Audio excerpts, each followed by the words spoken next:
বন্ধুরা, মাধুরী কিচেন হাউসে তোমাদের অনেক স্বাগতম। বিকেলবেলা আমাদের সবারই কিন্তু একটুখানি ভাজাভুজি খেতে ভীষণই ভালো লাগে। আজকে বানাবো হচ্ছে আমের চপ। সেটা যদি ঘরোয়া উপকরণে তৈরি হয় তাহলে তো কোনো কথাই নেই। সাথে ১ কাপ চা আর আমের চপ আর মুড়ি আর কি, বিকেলটা কিন্তু জমিয়ে যায়। দেখো, একটা শুকনো খোলায় মশলা করে নেবো, ধনে, জিরে, গোটা গোলমরিচ আর শুকনো লঙ্কা। ওটা গুঁড়ো করে নেবো, ঠান্ডা হয়ে গেলে তারপরে কিছু আলু আমি সেদ্ধ করে রেখেছি। সেটাকে সব খোসা ছাড়াবো না, একটু খোসা থাকে কিন্তু চপের মধ্যে। তারপরে ওইটা ছাড়ানোর পরে কড়াইয়ের মধ্যে দেখো সর্ষের তেল দিলাম, আদা আর কাঁচা লঙ্কা আর আদা এগুলোকে থেঁতো করে নিলাম। আদা তোমাদের না থাকলে তোমরা নাও দিতে পারো। ওটা দিয়ে খানিকক্ষণ নাড়াচাড়া করে নেবো। আর কাঁচা আম আমি আগের থেকে মিক্সিতে বেটে রেখেছি।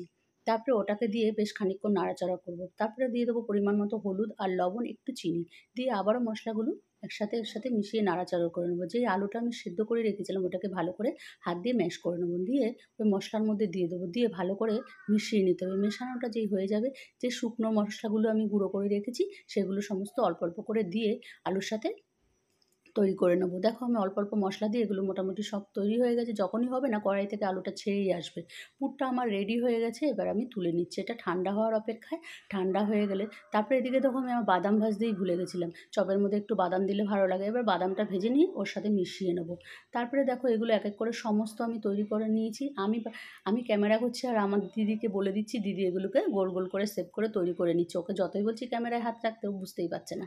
যাক গে, তারপরে একটা ব্যাটার তৈরি করে নেবো। দেখো, একটা দিলাম হচ্ছে ৪ চামচ আমি বেসন, ২ চামচ চালের গুঁড়ো, শুকনো লঙ্কা, হলুদ আর লবণ, আর দিলাম একটু খাওয়ার সোডা।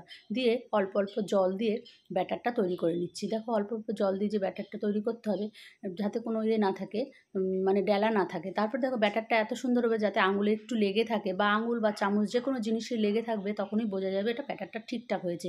আর এদিকে পাশে তেল গরম বসিয়েছি, সেই তেল আমি ২ চামচ দিয়ে দিলাম ওর মধ্যে। দিয়ে ব্যাটারটা আবারও ভালো করে নাড়িয়ে নেবো। তারপরে একটা আলুর পুর নিয়ে ওর মধ্যে ডুবিয়ে এবার তেলের মধ্যে ভেজে নেবো। কি দারুণ হয় খেতে, তোমাদের কী বলবো। তোমরা যদি বাড়িতে বানাও অবশ্যই আমাকে কমেন্টস বক্সে কমেন্টস করে জানাবে।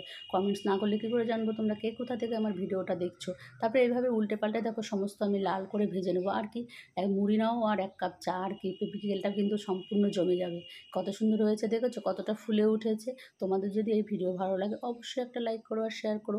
ফেসবুক থেকে দেখলে ফলো করে নিও, ইউটিউব থেকে দেখলে সাবস্ক্রাইব করে নিও। নতুন বন্ধু হলে অবশ্যই ফলো করে নিও। নিত্য নতুন ভিডিও পেতে হলে মাধুরী কিচেন হাউসকে সাবস্ক্রাইব করে নিতে হবে।